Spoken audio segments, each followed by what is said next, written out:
explaining and proving that the Christ had to suffer and rise again from the dead. This Jesus I am preaching to you is the Christ. Some of the Jews were persuaded and joined Paul and Silas, as did a large number of God-fearing Greeks, not a few prominent women. But the Jews were jealous, so they rounded up some bad characters from the marketplace, formed a mob, and started a riot in the city.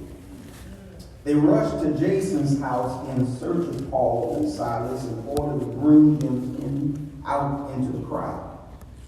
When they did not find them, they dragged Jason and some other believers before the city officials, shouting, "These men who have caused trouble all over the world have now come here, and Jason has welcomed them into his house.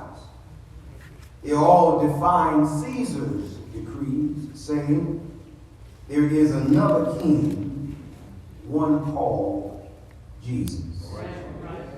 We gathered on this celebration, Dr. King, and as we remember Dr. King, I think about all of those who marched with him. Particularly from the state of Georgia, I miss hearing the late Congressman, the Honorable John Lewis. Such an eloquent voice and delivery. He loved to talk about the changes that had been made from the time when he was a kid to our present times. I heard him speak back in 2017. Mr. Lewis said that when he was growing up, his parents would tell him, "Now, John, don't you get in trouble." Congressman Lewis said that when he was 15 years old, he heard Dr. King speak, and 62 years later, you can still hear the excitement from that interaction with Dr. King. He said to hear Dr. King preach at church, or to meet him, or to have a discussion with him was an unforgettable thing. He said he never forgot anything Dr. King said. Congressman Lewis said Dr. King embodied a principle not often seen. He instilled something in them unlike any other leader had. Went on to say that it was something about how this Baptist preacher from right here in Atlanta could affect change around the world. So much so that if you went to London, you looked upon Westminster Abbey, you'd see his statue there. You went to D.C., the image of Dr. King is carved out of that stone of hope. He said in all the years he was around Dr. King, he never saw him utterly down. Never saw Dr. King hostile, being mean to any person. And then Congressman Lewis said something that has become a rally cry. He said Dr. King inspired him to get into good trouble. Necessary trouble. That quote, that phrase has sparked energy in a new generation of activists.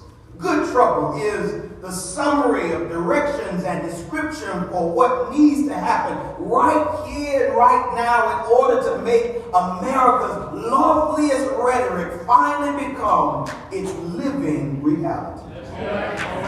People get into good trouble is the only way we can create a country where there is liberty and justice for all. Good trouble is necessary trouble.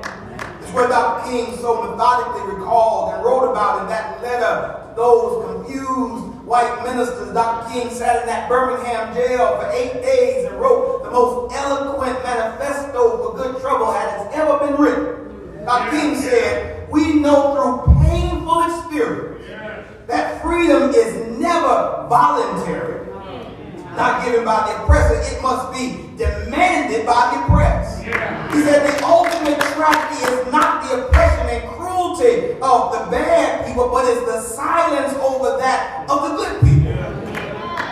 However, sadly today, something has happened to us. I don't know exactly what it is.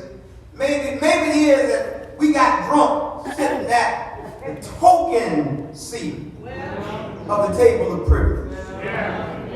Maybe a few of us to taste what Dr. King called the American dream. We lost our appetite for good trouble. What pains me is that the church, the contemporary Christian church, is largely